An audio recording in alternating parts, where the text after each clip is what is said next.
so good to be back in Plexus. You have such a wonderful organization that just makes such a difference in so many people's lives. So while you're sitting down, look at your neighbor and say, we are really making a difference. Would you tell your neighbor that? Making a difference. Because you are. And I'm so glad to have this time with you today. So, I'll get my chair, I'll sit down, I'll introduce myself. My name is John. I'm your friend. On the count of three, give me your name. 1, 2, 3. Nice to meet you. Really is nice to meet you. I literally, this is I think it's my 4th time being with your amazing organization. And whenever Plexus comes up on my calendar, I just get very excited because you're just good people doing good things. And if I was going to join any organization, the first question I would ask myself is about the potential. And does this have a high ceiling for me so that I can grow and develop and improve my life and help other people? How high is the ceiling? How effective is the leadership? And I just want you to say that with this organization, you have outstanding leadership who consistently, year after year, lead you to improving and making a difference in your life and the life of others. So give your wonderful company, Plexus, a hand, that they deserve.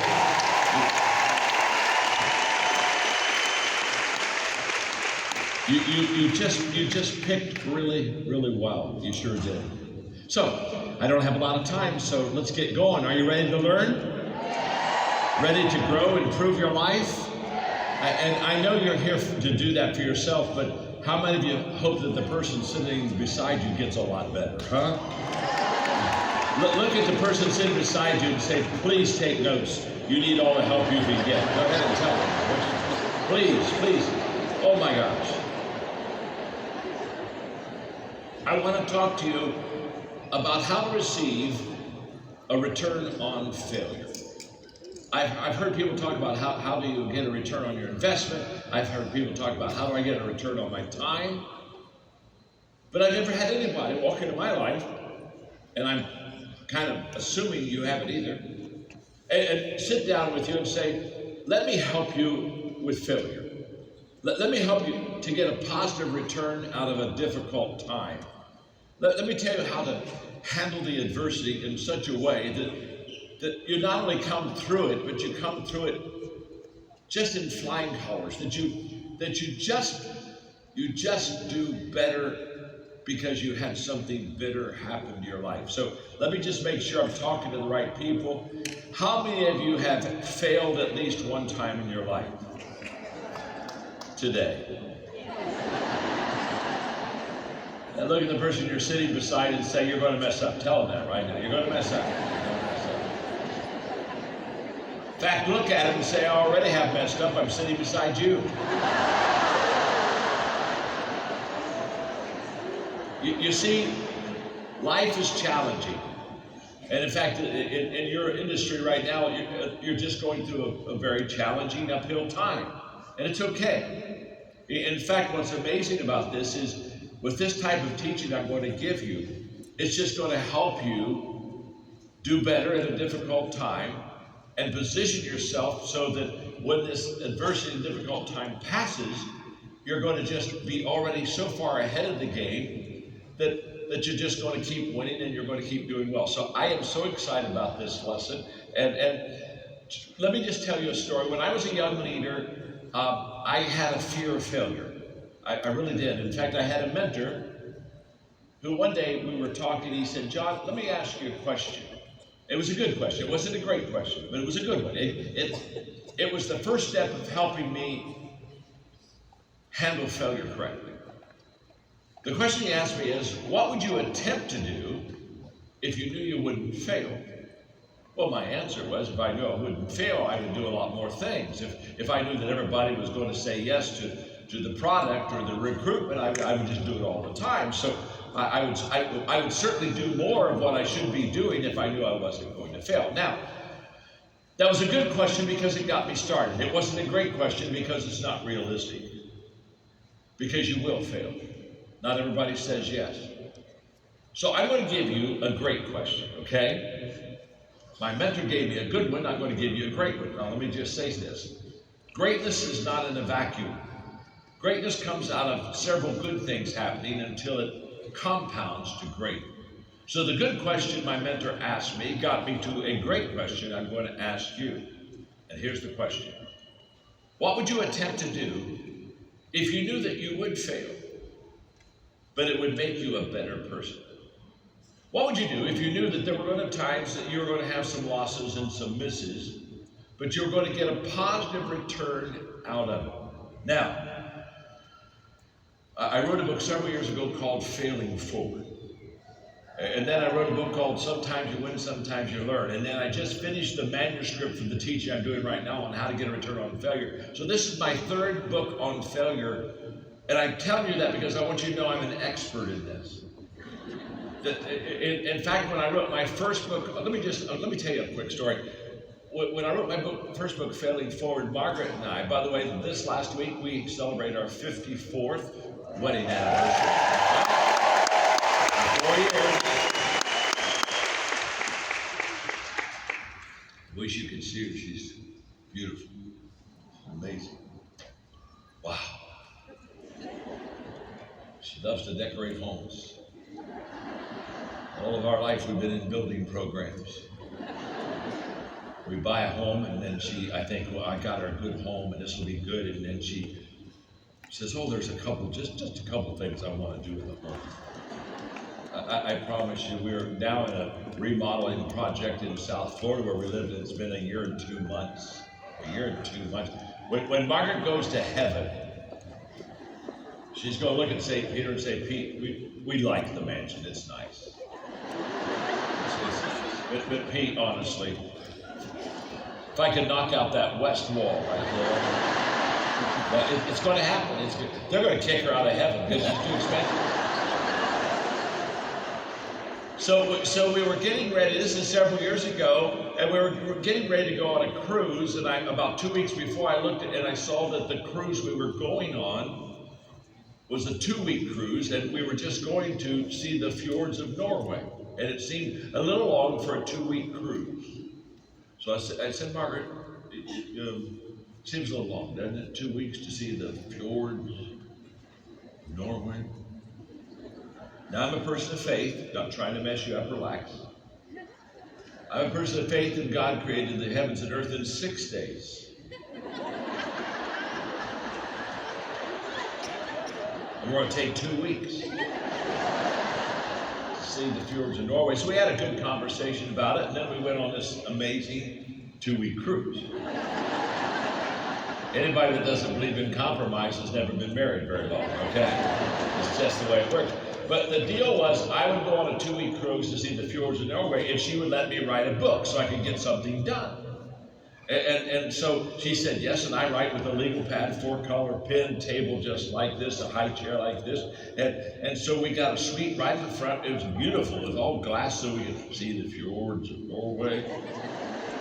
And so I'm writing the book Failing Forward, and I'm writing on legal pad, just writing it, and every once in a while the ship would kind of stop, and the captain would say, to your left is a fjord in Norway, and I'd put my pen down, and I'd look over there, and I'd say, oh my. Wow. Isn't that something?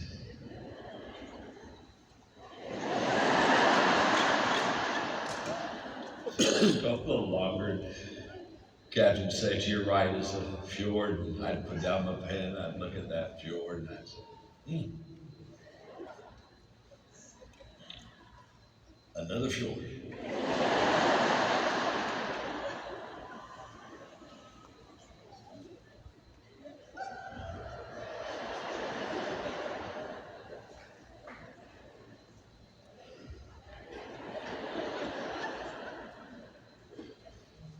You know what, baby? That fjord looks just like that fjord.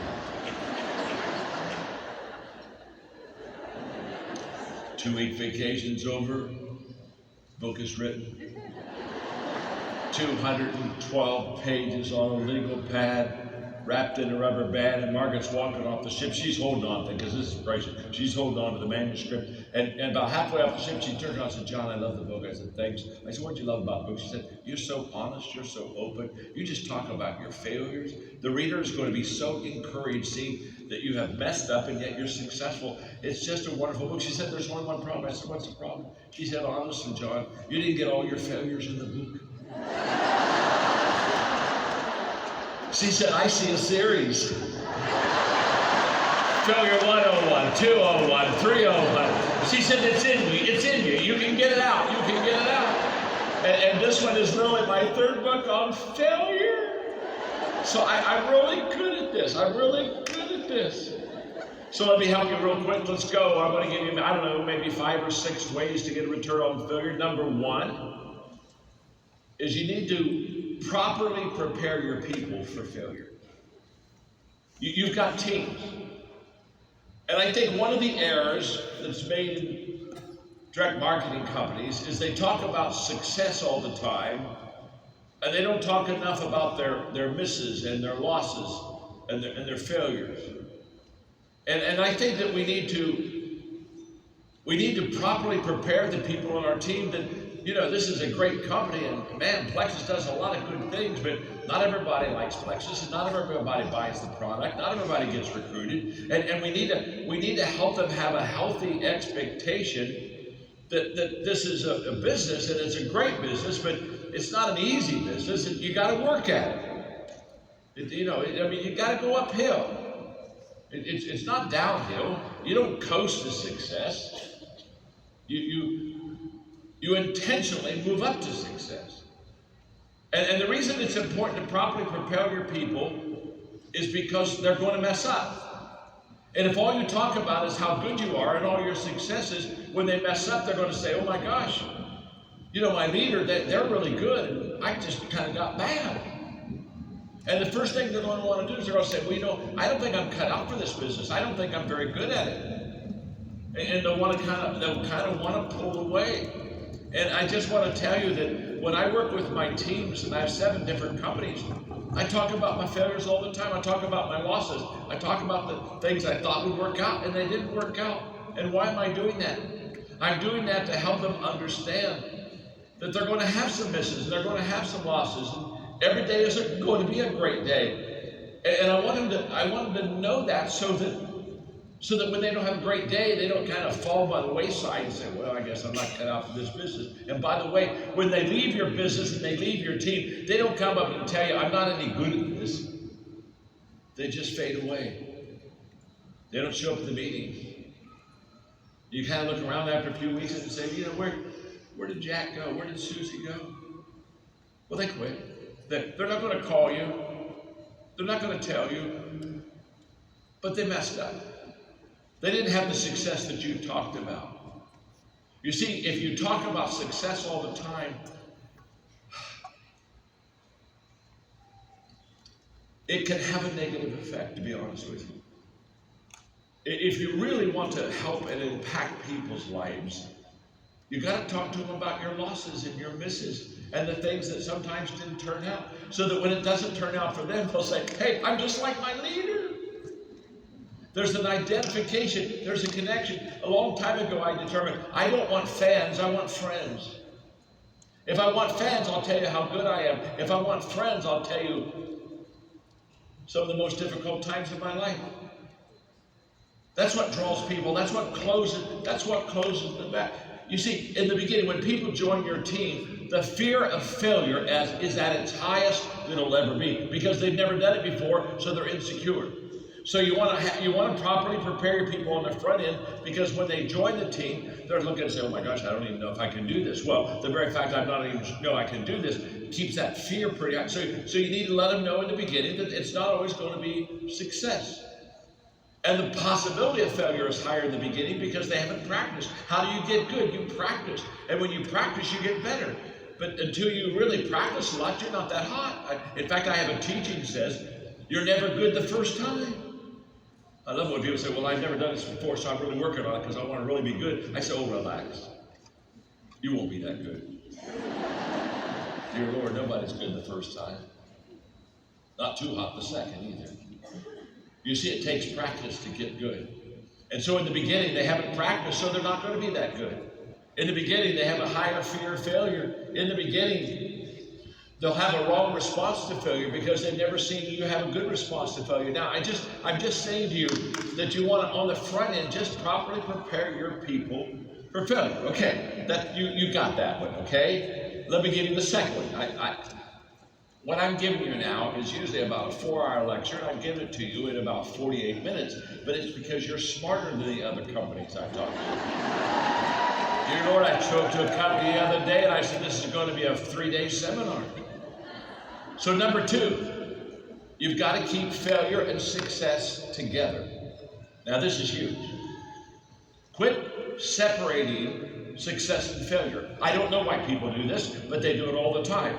They say, succeed, don't fail. I mean, they'll look at it and say, yeah, do it right, don't do it wrong. And they put success and failure far apart. Success and failure aren't supposed to be far apart. They're never supposed to be far apart. They're supposed to be together because that's the way life is. You nor I don't have like a week of 7 consecutive days of pure success, and somebody says, how's your week been? Oh my gosh, it's been amazing. Haven't had a miss, everything's gone my way, it's huge. Went diamond in 8 days, so my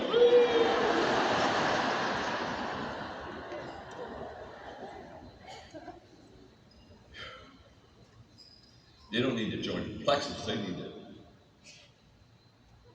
join a drug rehab program. You see, success and failure doesn't come in compartments, and you have success for a few days, then you have failure for 4 or 5 days, and you don't have, no. Every day you win some and you lose some. Isn't that right? And you've got to keep them together. You've got to keep them together. And why do you have to keep success and failure together? I'm going to tell you exactly why. If I keep them together, it balances me as a person. I don't get overexcited about my wins, and I don't get over-depressed about my losses. When I keep them together, watch how this works. Let's say I'm on a roll, and I am succeeding, and I'm recruiting well, and people are joining the team, and boy, they're loving the product, and all this stuff is happening. If I'm succeeding real well, if I keep failure right beside me, it's important because it'll teach me humility. There'll be a humility about my life that resonates with people. It'll help me realize that I'm really not as good as I think I am.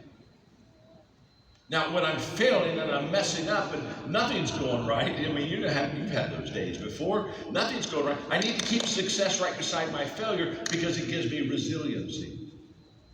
It says, John, you're bad, but you're not that bad. I know you're not really hitting it well, but get back up. Get back up. It's okay. Get back up. This is so important to keep them together. For over 40 years, every month I do this. This is I'm a personal growth junkie. And I just am growing and learning and developing all the time. And for over 40 years, I have a learning lunch. And a learning lunch is where I take somebody out to lunch with me. I buy their lunch. They're bigger than me. They're better than me. They're smarter than me. They're more successful than me. They're more experienced than me. And I ask them 7 questions. I buy the lunch, and I ask them 7 questions. I don't even eat. But one of the questions I ask them is, what is the most important lesson that you ever learned in your life? And whenever I ask them the question, what's the most important lesson you've ever learned in your life? Every time, I've been doing this for every month for over 40 years, hundreds of people, and every time I ask them, what's the most important lesson you ever learned in your life? They always talk about a loss, a failure, a hurt, adversity. It's always in the story because we learn more out of our adversity and difficulty than we do out of our success. That's why Bill Gates said, success is a lousy teacher. It makes people think they can't lose. How true. But when we keep success and failure together, they strengthen one another. They talk to one another. And when I'm not doing well, success says, this isn't a good day, John, but it's okay. You've had good days. And when I'm really winning and succeeding, failure's talking to my successes. And failure's basically saying, you're not that good. Stay humble. And the reason we need to be humble is a person that has humility is teachable. And it's through a teachable spirit that you learn. I mean, I'm known as the #1 leadership expert in the world, which literally means nothing. My name's John. I'm your friend. And can I tell you something? My losses have taught me a lot more than my successes. And I've learned to love them. I've learned to embrace them. I've learned to embrace them. Let me give you a third one. You're so good. Oh, you're so good.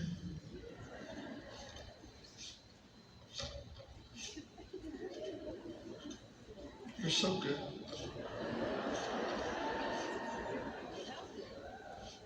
It'd been nice if somebody would come up here and help me.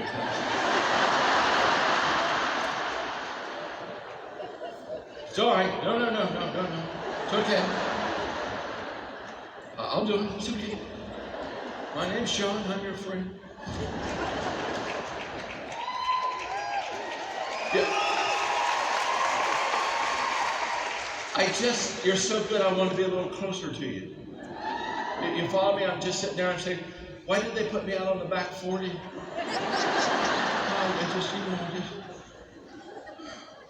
That wore me out. Let me give you another reason why how you can get a turn on failure. This one is huge. I promise you've never had anybody teach you this. You never read anything about this. I never read anything about this. I discovered it. This is going to help you so much. Look at the person beside you and say, this is going to help you so much. Tell them that, right? It's going to help you. Yes, it's going to help you. Here we go. Understand the difference between good misses and bad misses. They're both misses, but there's a big difference between a good miss and a bad miss. And most people never understand that. They just look at a miss and they say, well, it was a miss. I'm a failure. I guess I'm not cut out for this. I guess I'm not any good at it. There's a good miss and there's a bad miss. For example, and they're both misses, by the way. They're misses, they're not hits, okay? So they fall in the failure category, but there's a failure A and there's a failure B. And a good miss, even though you missed and you failed, you move forward. You advance a little ground. You didn't get there, you didn't hit your goal, but you're closer. A good miss gets you closer, and a bad miss moves us backward. We back up. Let me give you another, I can do, oh my gosh. A good miss, when we have a good miss, what we do is we make adjustments. In other words, I said, oh, that didn't work. Oh my gosh, that was a stupid thing. Oh, I wish I wouldn't have done that. So what I do now, I look at it and I learn from it and I adjust because of it. Does that make sense? Now watch it. In a good miss, I make adjustments. In a bad miss, I make excuses. It is impossible to go from excuses to success. Impossible. You can go from failure to success. But you can't go from excuses to success. I've never known a successful person that was always excusing all of their misses. Max says the first responsibility of any leader is to define reality. And reality says I missed. But reality also tells me that when I miss, I can either adjust or excuse. And by the way, your best excuse is your worst excuse because you believe it. See, if it's a bad excuse, everybody looks at you and says, oh, that's the dumbest thing I've ever heard. That's so stupid.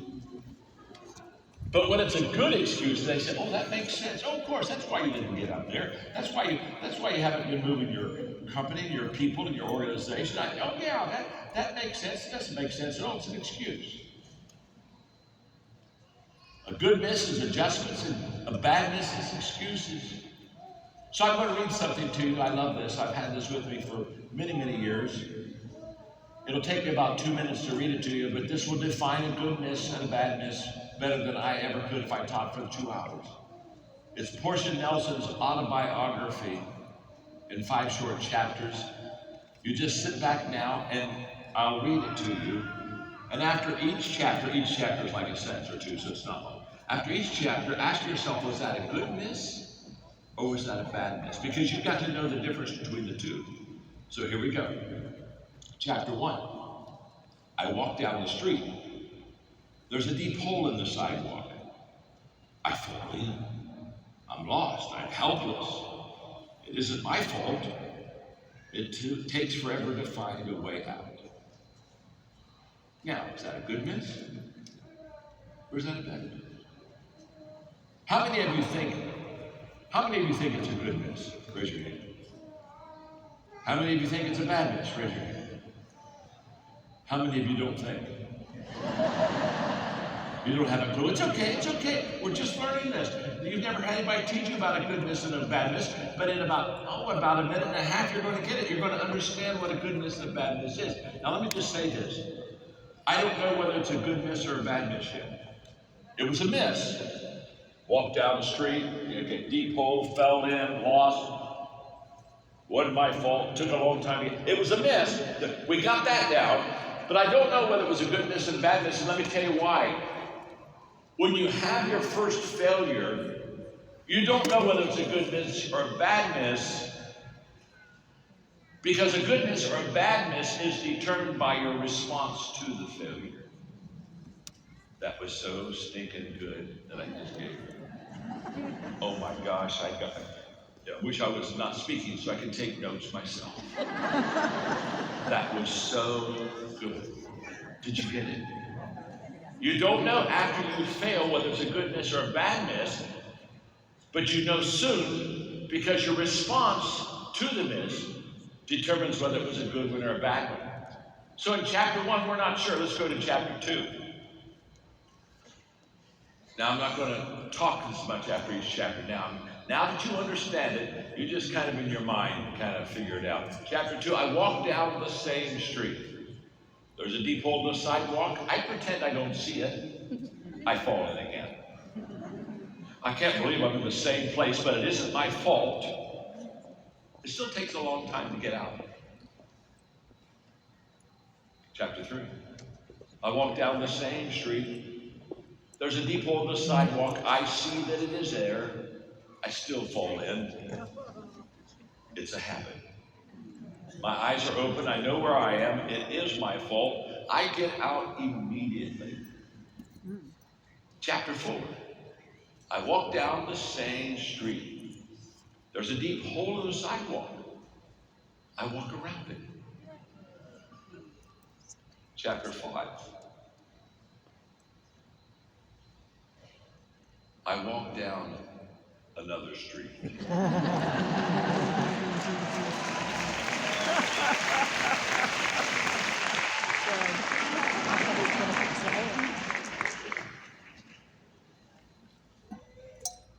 I've already given you 3 ways to get a return on your failure. Let's go to number 4. Embrace hard. Embrace hard. Scott Peck wrote a book several years ago called The Road Less Traveled. If you've not read it, you need to buy it. It's a classic book.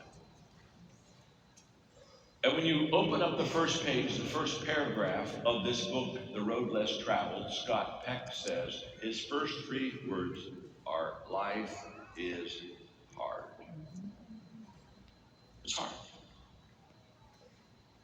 We live in a culture that thinks life should be easy. We live in a culture that thinks that return should be quick. But it's a disillusioned, dysfunctional culture. Life is hard.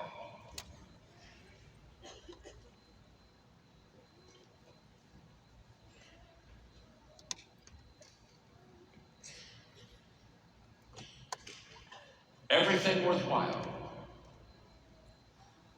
is uphill. Everything.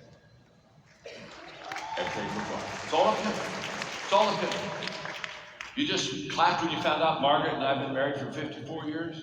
It's uphill. It's not easy. Marriage isn't easy. Building a business isn't easy. Come on, talk to me. Every dream you have, every worthwhile thing that you want to embrace and be a part of your life, it's all uphill. It's uphill. And to go uphill is hard.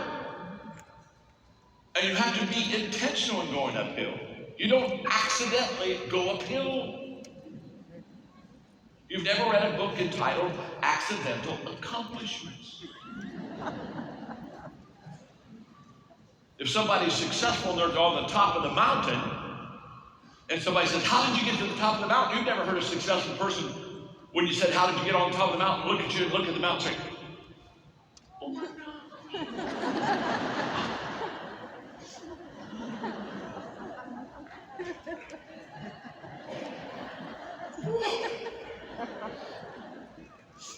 I have no idea. Honest God, I just woke up. Here I am. This is amazing.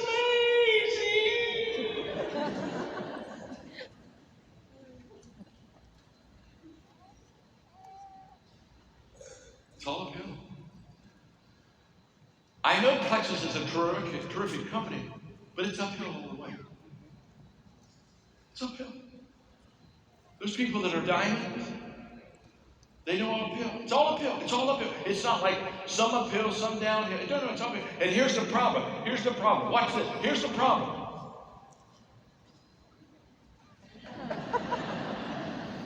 I'm just an old man losing his balance. Here's the problem. We have uphill hopes, but we have downhill habits.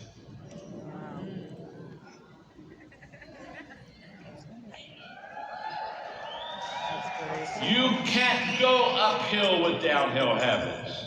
God can't even help you do that. And one of the downhill habits people have is that it should be easy. That there are shortcuts. That certainly there's a way to get around it so I don't have to quite work as hard as somebody else. And certainly I can go higher quicker than I ever. These shortcuts, we've got to embrace hard, huge. No one ever drifted to a desired location. If you're drifting, you're a product of whatever got you there. So I have people come up to me all the time. I remember recently a young man came up to me and he watched me. I was speaking to about 3,000 people all day on the subject of leadership, and the people were going crazy. We were having a lot of fun, and we were learning, we were laughing, and enjoying one another. And he came up to me toward the end of the day when I was signing books, and he said, I decided I want to do what you do. I said, that's good. That's good. Victor told you I'd sold 25 million books. That's not true. It's 36 million. Come on, Victor, get your stats right. Sorry, guys. Can I say something? It's uphill all the way. I've written 88 books. I had a lady come to me the other day and said, you've written more books than I've read. How did you write so many books? One word at a time. There's no secret here. So the kid comes up and says, I would like to do what you do. I said, well, thank you. That's nice. I said, can I ask you a question? He said, sure. I said, would you like to do what I did? So you can do what I do. Of course you want to do what I do. When I'm done here, I'll get on my plane and I'll fly to Costa Rica and I'll speak there this evening. Of course you want to do what I do. I'm the number one nonfiction author in the world. Of course you want to do it. I'd like to do what you do. Of course you want to do what I do. The question is, would you like to do what I did? You look at the diamond and say, oh, I'd like to do, I want to go diamond. Go diamond. Go diamond.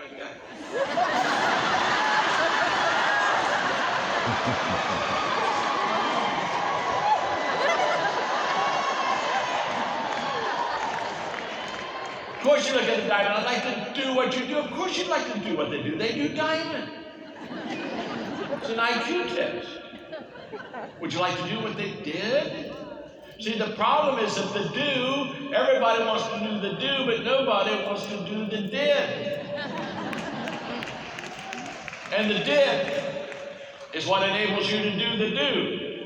And if you don't do the did, you don't do the do. In fact, if you don't do the did, you're indeed do-do.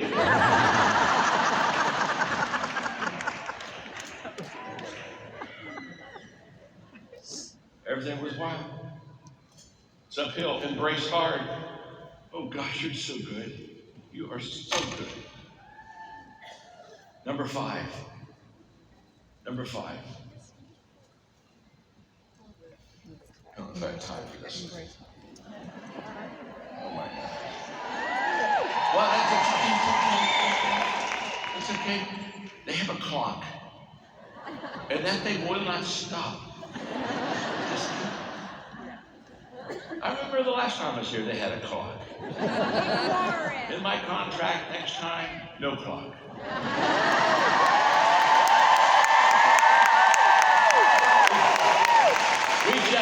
We just do it all day together. You know what I mean? I just pour into you and you just get your life changed.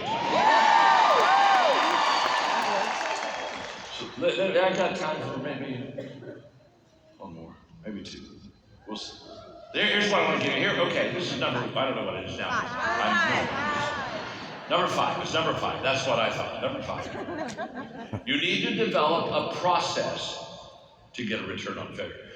In other words, you can develop a process or a strategy to make sure that you maximize your losses in life. And this is so important. I really, in fact, I definitely want to get this to you before I stop, because this is really going to help you. Okay, so here we go. Here's how this works. People ask me all the time, we have the largest coaching company in the world. We have 50,000 coaches in 172 countries in the world. And we're only 11 years old. People say, how did you build a coaching company so quickly? Well, we have a process. And this process will help you in your business. This process, I mean, when I give it to people, they look at it and say, really? Yes, really, this will work. We do this in all of our companies. And it works. There's a five-stage or five-step process, okay? And we call it our cycle to success, okay? It's not a journey to success. You can take a journey and pass something and never come back. This is a cycle.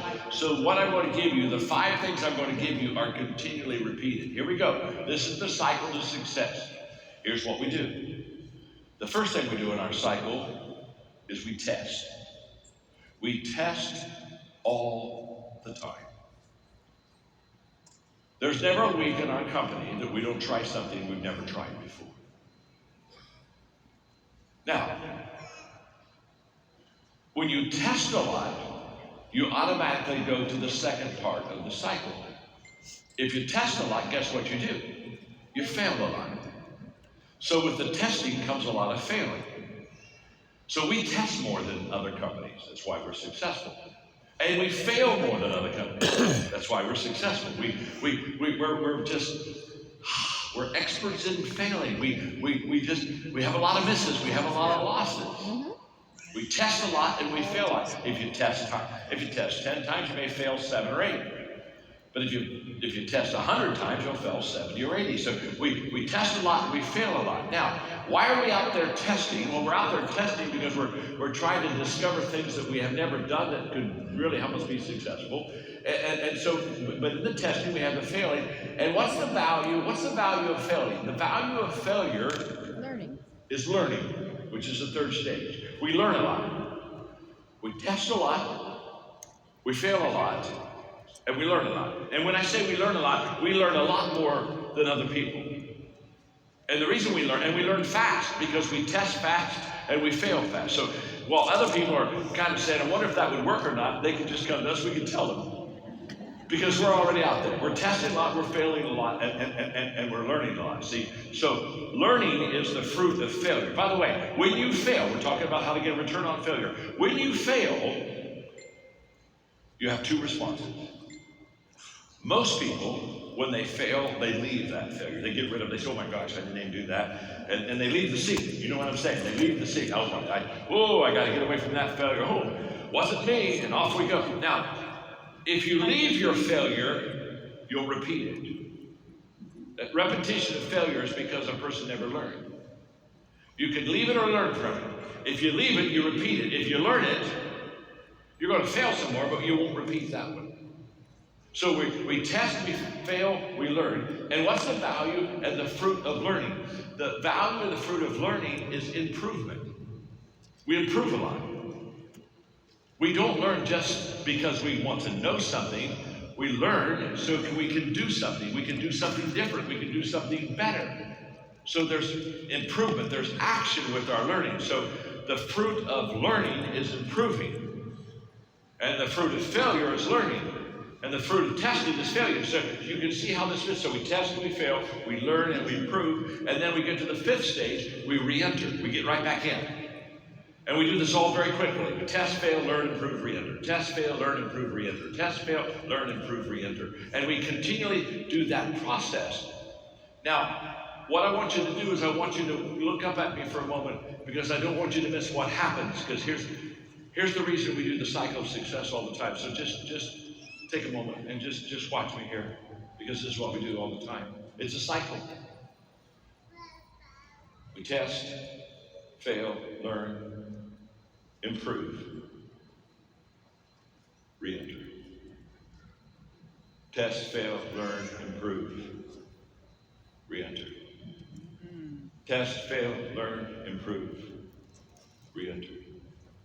Test, fail, learn, improve, re-enter. Test, fail, learn, improve, re-enter. We cycle ourselves to the top. And we're always doing that, because with every improvement, once you get better, when you re-enter, you're at a different level. We love resiliency in America. We love the person that's never down. They're either up or getting up. We love the person we just say, oh, don't you admire them, look at them. They're in this business, and my gosh, they keep hitting their head on that ceiling, but I'm telling you, they just get right back up. They're never down. They're always up for getting up. That's a resilient person. I love the spirit of that person. I want to be just like that person. You don't want to be just like this person, because what I'm showing you right now is a very stupid person.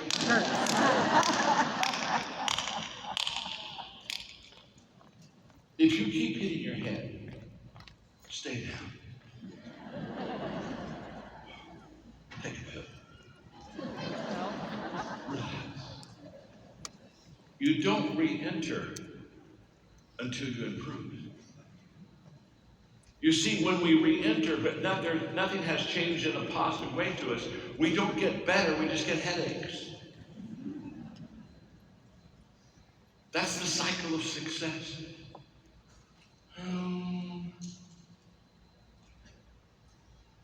I'll give you one more, because I got 3 minutes and 17 seconds. I thought maybe if I would hint that the clock could stop,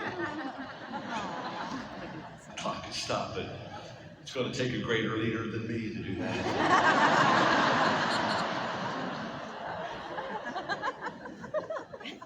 Let me give you one. No, this is so good. Okay, yeah. The last one I want to give you is encourage others with your failures. Encourage others with your failures. This is so important. When I started, I talked about preparing people for failure. When you get your group together, you want to talk about how they can live a successful life. But you want to talk about your misses. You want to talk about your losses. You want them to be able to connect with you, touch you, identify with who you are. But you want to encourage people. Again, if I just found if I want to impress you, I'm talking about my success. But if I want to impact you, I'm talking about my failures. I had a fellow come up to me at a conference, and he said, I wish I could have heard you 20 years ago. And I said, no, you don't. And he looked at me and said, no. He said, I wish I could have heard you 20 years ago. And I said, I heard you. No, you don't. And he said, I'm confused. He said, really, if I could have heard you 20 years ago, it helped me so much. I said, you don't understand. If you would have heard me 20 years ago, you wouldn't have heard what you heard today. Do you think I came out of my mother's womb with the 21 irrefutable laws of use?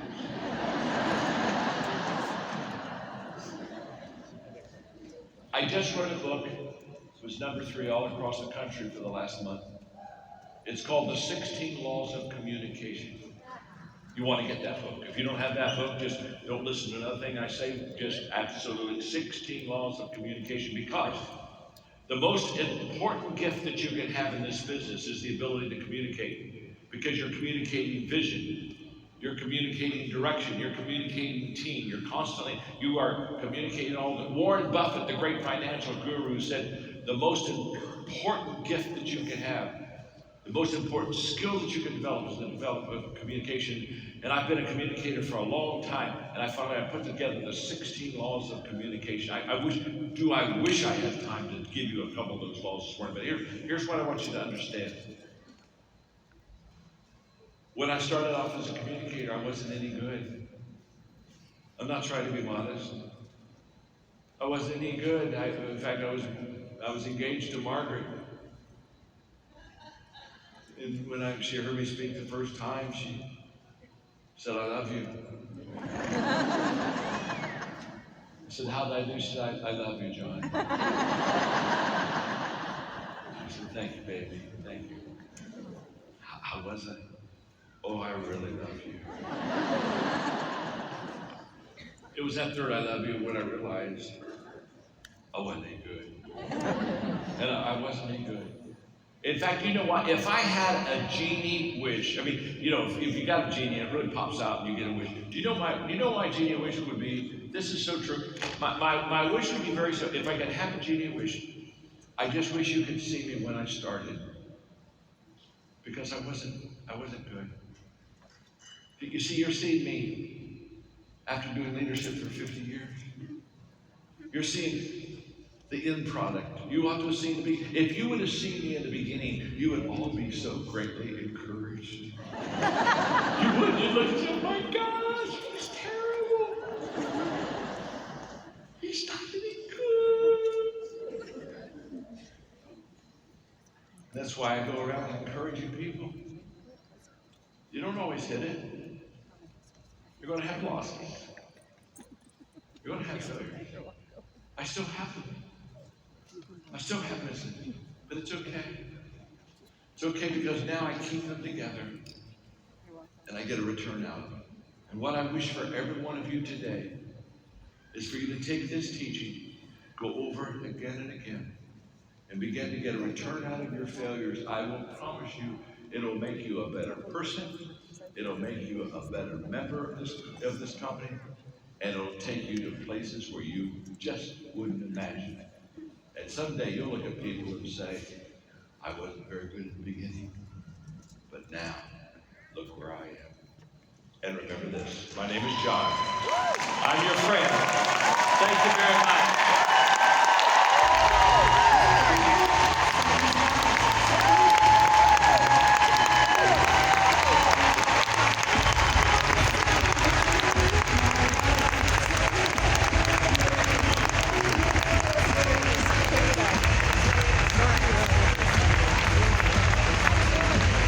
Welcome back to the stage, Genevieve Story.